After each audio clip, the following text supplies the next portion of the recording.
You're listening to In Good Health, the trusted news source for medicine, science, and technology. I'm Elizabeth Westfield. I'm Mayan Vasta Betancourt. And I'm Greg Johnson. This week, learning a second language could help kids with autism socialize more easily. There's no research saying that it's detrimental for a child with autism to learn more than one language. Hey, it might actually be helpful.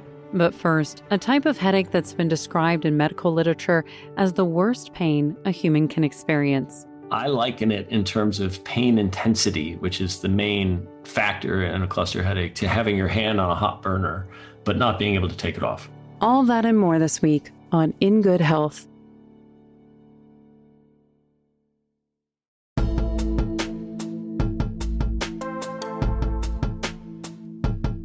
When Tom Zeller was in his early 20s, he was living in Finland and teaching English to kindergartners. He had no idea this classroom would be ground zero for a battle he'd be fighting the rest of his adult life. I was just sitting there, and all of a sudden this thunderbolt of pain just kind of grabbed the right side of my head as I was sitting there in the classroom and just pinned me to the floor for it was very short, maybe like 30 seconds. And I thought, I'm having a stroke. Something is terribly wrong. Zeller had just experienced his first cluster headache. Unfortunately, it would be the first of many. Zeller describes it as one of the worst pains a human can experience. I liken it in terms of pain intensity, which is the main factor in a cluster headache, to having your hand on a hot burner, but not being able to take it off. So it's that level of pain. It's kind of an emergency, but you can't stop it. So a person in the throes of a cluster headache cannot sit still, like a migraine nurse often will put their head under a pillow and seek a dark place. While as a cluster headache attack, you're pacing, you're rocking, you're banging your head, you're writhing on the floor. It's not a pretty episode to witness, but you definitely cannot sit still. The pain is that intense. Cluster headaches are a rare disorder. While men are more likely to have them, women tend to experience more severe effects. The cluster headache gets its name from the fact that people can experience up to 8 attacks in a 24-hour period. Each one can last anywhere from 15 minutes to 3 hours. This happens relentlessly for weeks at a time, maybe for 2 months out of the year, and then like magic, they just stop and they're gone. And not by anything that I've done and not by any medication I've taken, they just turn themselves off. And if we could figure out why, we'd cure all of us. For some people, there is a rhythmicity to it. You can kind of expect that you might get it at sort of the same times of day or night. I often would get mine immediately upon falling asleep, and I would be thrown out of bed by, basically a stroke of a headache. But it's not perfect. It's not perfect enough to be predictable. So some patients get them in the fall and the spring more often than not, but then they'll just as likely get one in March for no reason that they can explain. So it's not something you can plan for. Research shows that for many people, these headaches become less frequent with age. Thankfully for Zeller, this is looking to be true for him as well. They've actually started to wane as I approach, I'm 56 now, so I'm approaching 60, and both cluster headaches and migraines can often start to wane as you age, which is a clear indication that there's a strong hormonal component to all of this too that we don't fully understand. But, it's clear that hormones are involved in many migraine patients. Women will often get their worst migraines around their menstrual periods. Women who go into menopause often see their migraines magically disappear. So there's definitely a strong hormonal component. And I think it's true for cluster too. As you age, hormones ebb and flow, metabolism changes. So I feel like, I'm always wary of saying this out loud because who knows, I'm tempting fate, but I feel like I'm aging out of the worst of it. I hope it's true. Zeller writes about cluster headaches, migraines, and the common tension headache in his book, The Headache, The Science of the Confounding Affliction and a Search for Relief. People all over the world have been suffering with headaches and migraines for thousands of years.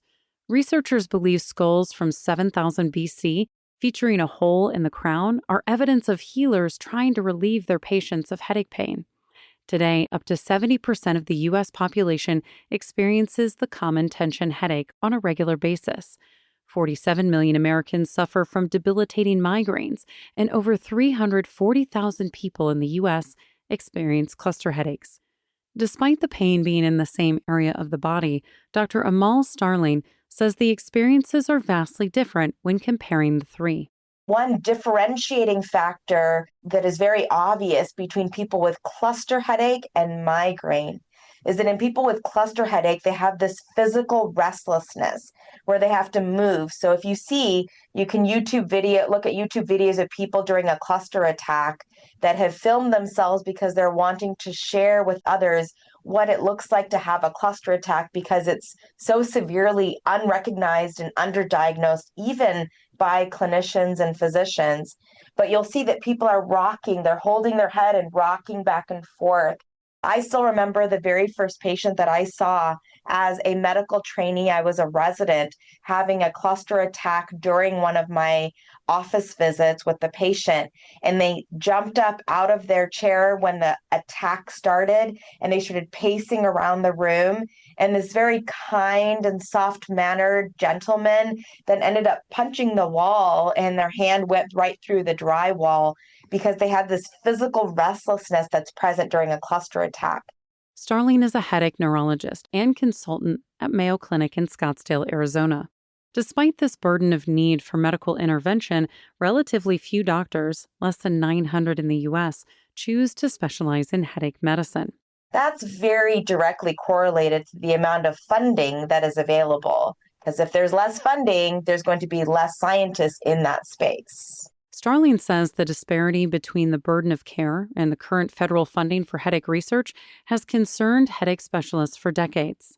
Not only are there, a high prevalence, meaning a lot of people who have migraine and other headache disorders, but the disability that is related to the disease burden is huge. So based on the Global Burden of Disease study and the World Health Organization, migraine is one of the leading causes of disability worldwide.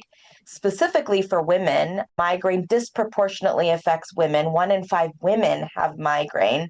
And in women ages 15 to 49, it is the number one cause of years lived with disability based on the World Health Organization. The NIH budgets $20 million annually to headache medicine research. That may sound like a lot, but Starling says it's disproportionate to the number of headache patients. If we were going to actually fund diseases based on their disease burden, that number should really be about 7 to 10-fold what it actually is, closer to about $200 million per year. So there is just a huge disparity in funding. Starling believes the reason for this disparity is an age-old bias towards both general pain disorders and women's health.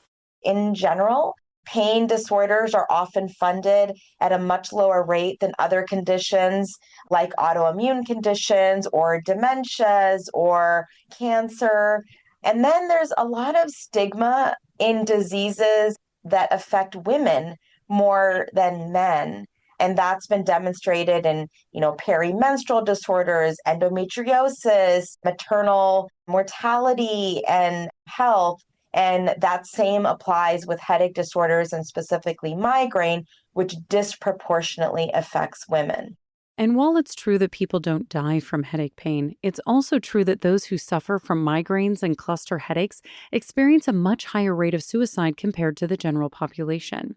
Imagine how hard it is living with an invisible condition that can debilitate you at any moment. It's so intense that Starling says it's common for people to run to the emergency room after their first attack. They feel like their world is coming to an end and they have a catastrophic brain tumor, brain bleed, or something that is, life-ending. And so they'll end up in the emergency department. And often at that time, they may end up doing a CT scan of the head and they find that there is no blood in the brain, and they may find that there is no brain tumor. And then they often tell people, well, your brain looks fine. And again, it's a short-lived attack. And so then they may come back to their baseline and they're often just discharged from the emergency department saying, we didn't find anything. Your brain looks okay. When Zeller experienced his first cluster headache that pinned him to the classroom floor, he thought he was dying. He went to a doctor and got a CT scan, but it showed nothing wrong with his brain. It's probably only a cluster headache patient that is incredibly disappointed when they have a brain scan and they don't find a tumor, because you're left with this mystery. Like, if it's not a tumor, if there's not something in there that you could photograph, that you can scan, that you can show is causing this, then I've got nothing. All I have is, this pain and my word, but nobody can see it, and no one will ever be able to see it. The reason the brain scan looks normal is because cluster headaches and migraines are not disorders of brain structure, but rather disorders of brain function. Starling says it's often the case that emergency room providers and primary care physicians aren't even aware of cluster headaches. And since that's the first place people think to go, it often means that these patients suffer for years without a diagnosis or treatment.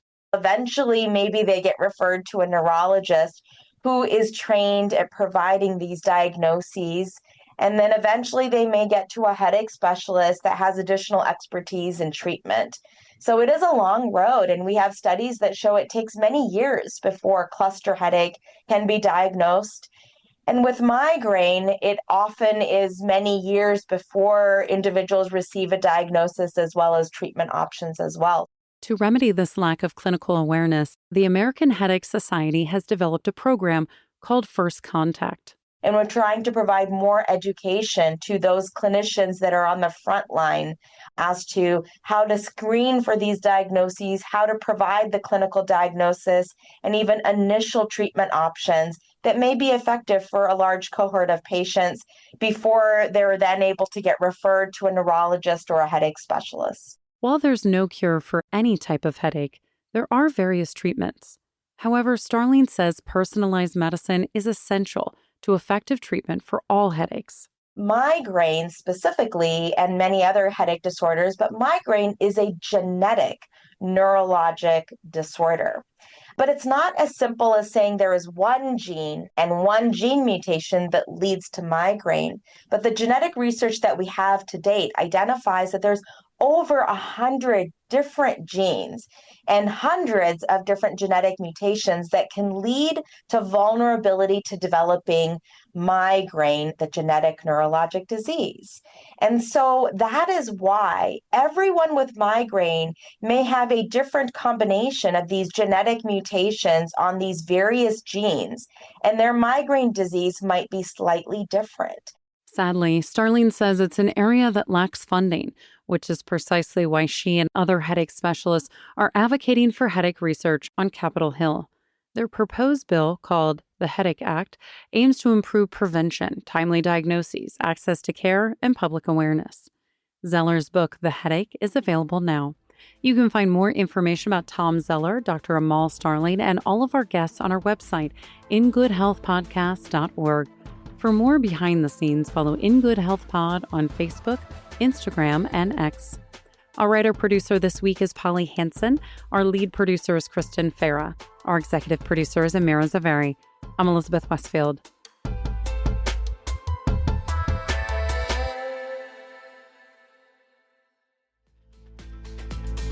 Coming up, should kids with autism be taught multiple languages? When In Good Health returns.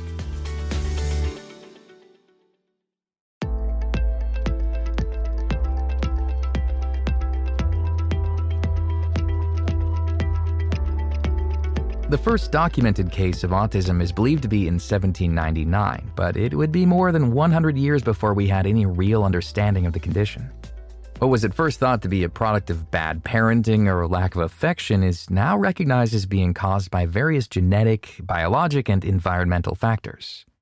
And though research has propelled our understanding of autism forward, there's still a lot we don't know about this complex condition. One aspect Celia Romero was looking at in 2020 was the cognitive flexibility of kids with autism. However, when the team began their screening calls to participants, they noticed an odd pattern with many of these families. It didn't make sense when, with them, I was able, for example, in South Florida, I was able to speak Spanish with them. But then I noticed that when they were speaking with their child, it was broken English. Romero is a graduate student at the University of Miami, working towards her cognitive neuroscience PhD. As the team dug deeper, they began hearing similar stories from these parents. They receive mixed recommendations and contradicting recommendations, and many of them have been told in the past to limit the language that they speak to their child in efforts to not confuse them, to not delay their language development. The issue with this recommendation is that Romero says it's not based in any science or national guidelines.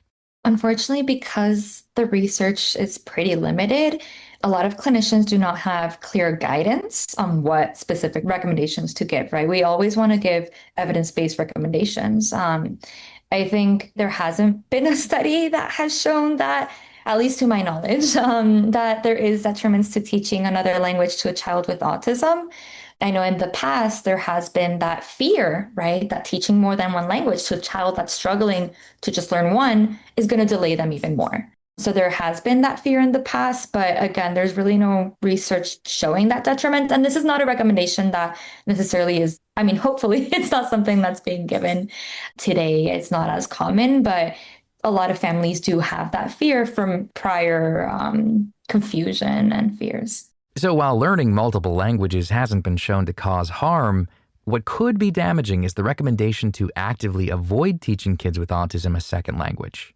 I'm just thinking of the population that we work here at South Florida. There are a lot of immigrants where English may not be their first language or not be their native language. So when they're given that recommendation, they may then choose to only speak English to their child, but the quality of the language that they're providing to that child is probably not the best.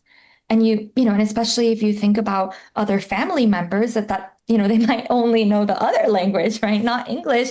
You're limiting those opportunities for that connection and that cultural identity that might be important for that family. So it was through asking them that we learned about these recommendations and mixed findings, and we went down this rabbit hole, which led to the study. The study that had initially focused on cognitive flexibility was quickly switched to focus on how multilingualism impacts kids' executive function and core autism symptoms. Romero led the research, which was published in 2024 in the journal Autism Research. There are several components of executive function, such as working memory, self-control, inhibition, and flexible thinking. So these executive functions, they gradually develop, they change across lifespans, and they can also be adversely influenced or affected by many factors. So previous research has shown that executive functions are impaired in children with autism, and we see that both in laboratory settings and daily life activities. But what's exciting is that we are seeing emerging work that shows that bilinguals have better executive function skills as compared to monolinguals. Though a connection has been identified, Romero says we're still not sure what causes this effect or how impactful it can be. A popular theory is the idea of joint activation. And basically what that means is that both languages are always active, meaning there's like this constant competition for selection between the languages. So then this lifelong experience of constantly inhibiting and shifting between the two languages essentially creates more effective mechanisms of executive control. And that is why we're able to see these cognitive benefits in bilinguals, even in tasks that don't really involve language, just like, within these executive function skills. However, Romero says that the various studies that have researched this effect have had mixed results, so it's unclear to what extent this so-called bilingual advantage exists. This confusion was a driving force behind her research, wanting to understand what type of impact language could truly have on kids with autism. And since autism spectrum disorder has such a wide range of characteristics, it's very possible this effect could be different for each child. In our field, we like to say when you see a child with autism, you just see one child with autism. No child or adult is the same. But overall, studies, as I mentioned before, have found that children with autism do struggle in these laboratory tasks and also daily living activities that include inhibition. So, inhibiting, stopping, and then shifting as well, which is also what we call cognitive flexibility, right? So being able to shift from one thing to another, being more flexible. So that's where we see these differences. Romero and her team gathered 112 children to participate from ages 7 to 12. 60 of them were neurotypical and 52 had an autism diagnosis. It's a relatively small participant pool, which Romero attributes to the pandemic and the study's use of fMRI machines. This technology requires complete stillness from participants, which can be a difficult task for kids on the spectrum. After the first screening call, the kids were brought in for a clinic visit and the parents were given questionnaires to fill out that asked about their child's autism symptoms. So we used the brief, which is a parent measure, and we were able to look at all these different executive function skills. Again, we were particularly interested in inhibition and shifting. And then afterwards, that was essentially it. Then we were able to analyze the data. And really what we found is that it turns out that speaking multiple languages, whether or not you have a diagnosis of autism, is associated with better inhibition and also better shifting or flexibility, and also enhanced perspective taking ability. The term perspective taking refers to the ability to understand someone else's thoughts or point of view. And though Romero's team wasn't able to find the answer as to why knowing a second language helps with these skills, they do have a theory. What we believe is that this may be because bilinguals have an understanding that they might share either one or both of their languages with others. So, in a way, they might have a better understanding of also that others might have different states than themselves. So that's kind of like that direct influence. But then in terms of indirect, the finding that we found, bilingualism might also build on perspective taking skills indirectly through those executive function skills that we've been talking about, because it's through improved executive function skills that bilinguals might be able to more efficiently inhibit their own mental states and focus on the mental states of others. So we have these hypotheses of the direct and indirect effects that we found in our study.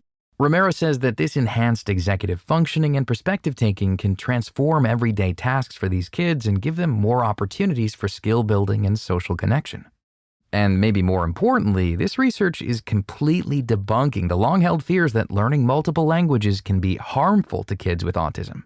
Not only can they learn multiple languages, learning these multiple languages can also help them in other areas, whether it's, in these social communication, restrictive repetitive behaviors that we've been talking about, or executive functions in general. So I think that's, really the main takeaway, right? That there's no research saying that it's detrimental for a child with autism to learn more than one language. And it might actually be helpful. Thankfully, Romero says that, to her knowledge, the negative recommendations many of the families in her study received are no longer being promoted. I believe in most places I've been able to collaborate with and speak with, the general consensus is, there's no need to give that recommendation to limit the language. Again, there's no detriment to speaking more than one language to your child who's on the spectrum. So yeah, I believe we're going that direction, but there is still some confusion from families. So hopefully these studies and upcoming studies will provide more clarity for them as well. And this clarity isn't only helpful for the families, but for clinicians too. Romero collaborated with Dr. Lucina Udin's lab, which has since moved to UCLA. While that team continues to assess executive function skills and language tests, Romero will continue her research at the University of Miami with Dr. Lynn Perry. What we're doing through her lab is that we're doing further research with preschool children to see if bilingualism has an impact on kids' peer interactions, which is really crucial for children's social and cognitive development. And we're using very exciting measures or methods that include objective measures of vocalizations in the preschool classrooms, as well as location within the preschool classroom, so we can see when they're really within social contact with peers. With 1 in 31 children having an autism diagnosis, the outcomes of this research will have a huge impact on so many American families. You can find more information about Celia Romero and all of our guests on our website, ingoodhealthpodcast.org. For more behind the scenes, follow In Good Health Pod on Facebook, Instagram, and X. Our writer-producer is Kristen Farah. Our production manager is Jason Dickey. I'm Greg Johnson.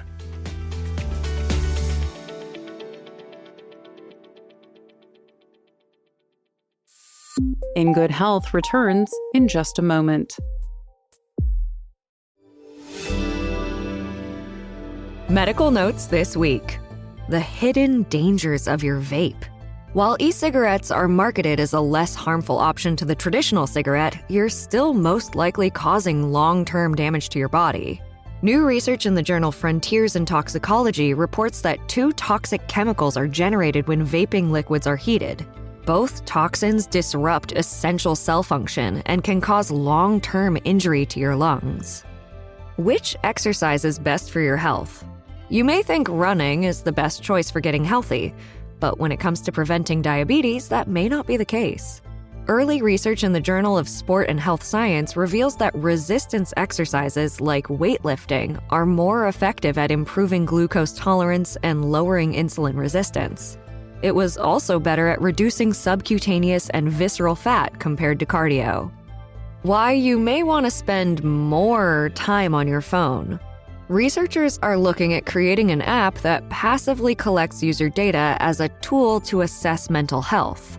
A paper published in JAMA Network Open reveals that it's possible to link a user's online behaviors with both specific and non-specific symptoms relating to mental health conditions.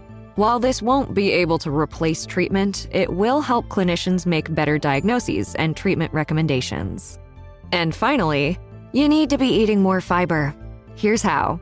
While protein has become a hot topic recently, fiber is a nutrient that's just as important, if not more.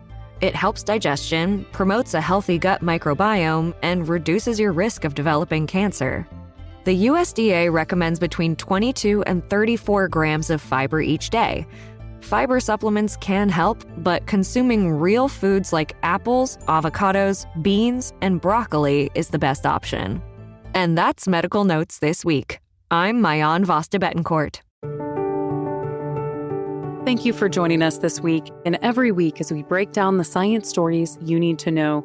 You can find all of our past segments and guests on our website at ingoodhealthpodcast.org or wherever you listen to your podcasts. Follow us on Instagram, Facebook, and X for more behind-the-scenes content. Tune in next week for another edition of In Good Health.